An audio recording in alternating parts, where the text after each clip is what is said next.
வணக்கங்க. என் பேர் தான் யாக்கோபு. நான் உங்கள் முற்பிதாக்களில் ஒருத்தன்.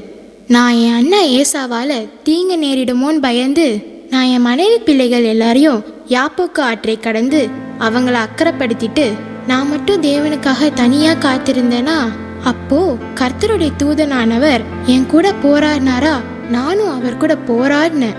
பொழுது விடிய போது என்னை விடு, நான் போகணும்னு சொன்னாரு. ஆனா நான் விடலையே. என்னை ஆசீர்வதிச்சாதான் உங்களை போக விடுவேன்னு சொன்னேன். அவர் என்கிட்ட உன் பேர் என்னன்னு கேட்டாரு. நான் யாக்கோபுன்னு சொன்னேன். அதற்கு அவர், இனி உன் பேர் யாக்கோபு என்று எண்ணப்படாமல் இஸ்ரவேல் என்று எண்ணப்படுவாய்னு சொல்லி என்னை ஆசீர்வதிச்சாரு. அப்போ அவர்கிட்ட உங்க நாமம் என்னன்னு எனக்கு சொல்லுங்களேன்னு கேட்டேன். அதுக்கு அவர், நீ ஏன் நாமத்தை கேட்கறன்னு சொல்லி அவர் நாமத்தை எனக்கு வெளிப்படுத்தவே இல்லை. நான் இஸ்ரேல் ஜனங்களை எகிப்தின் அடிமைத்தனத்தில் இருந்து மீட்கும்படி தேவனால் தெரிந்து கொள்ளப்பட்ட மனுஷன் மோசே. என்னை கொண்டு அவன் நிறைய அதிசயங்களை செய்தார். அது எல்லாம் உங்களுக்கு தெரியும் தானே. அவர் என்னை அழைத்த போது நான் அவகிட்ட கேட்டேன், ஆண்டவரே, நீங்க தான் அந்த ஜனத்துக்கிட்ட என்ன அனுப்புறீங்க என்று அவங்க நம்பும்படி உங்க நாமம் என்ன என்று அவங்க கேட்டா நான் என்ன சொல்லணும்?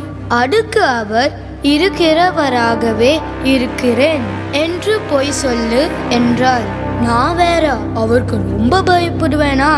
அதுக்கு மேல அவ நாமத்தை குறித்து நான் ஒன்றுமே கேட்கல. நான் தாங்க மனோவாவோட மனைவி, அதாவது சிம்சோனோட அம்மா. சிம்சோன் எங்களுக்கு பிறக்கிறதுக்கு முன்னாடியே கர்த்தருடைய தூதனானவர் எங்களை சந்திச்சு, உங்களுக்கு பிறக்க போகிற மகன் நசரேயனா இருப்பான்.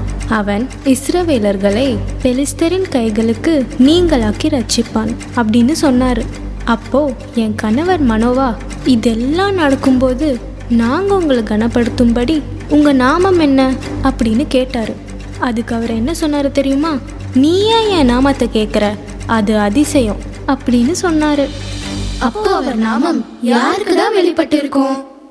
இப்படி பழைய ஏற்பாட்டில் இருக்க பரிசுத்தவான்களுக்கு அவர் நாமம் என்னன்னு தெரிஞ்சுக்க நினைச்சாங்க.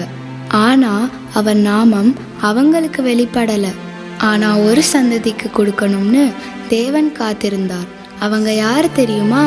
அவங்க தான் இயேசு கிறிஸ்துவின் ரத்தத்தினால மீட்டு கொள்ளப்பட்ட சந்ததி. அவங்க இயேசு கிறிஸ்துவை விசுவாசிக்கிற சந்ததி. அது வேற யாரும் இல்லைங்க, அது நீங்களும் நானும் தான். இயேசு கிறிஸ்து என்ற நாமம் நமக்கே கொடுக்கப்பட்டது.